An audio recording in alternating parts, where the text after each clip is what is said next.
că înregistrez. Păi ce n-ai făcut? Da, bine.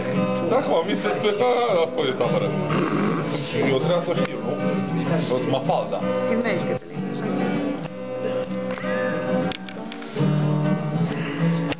Și eu știu, filmează comedii. Da, te-am văzut. Te-am prins chiar. Amintire cu haiduci.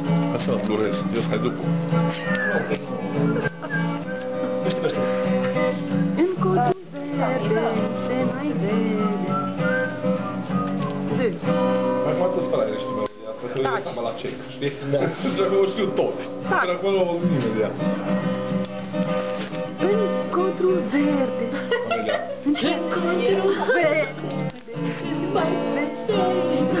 se mai pierde urmă de cal.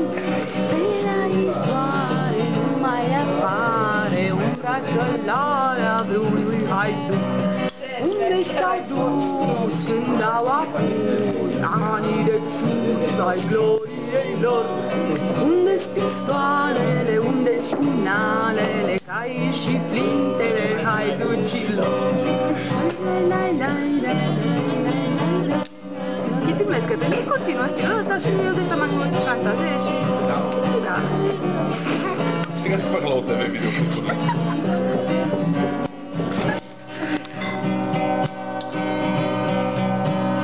Oricum ești filmat, ce mai... Faină piesă.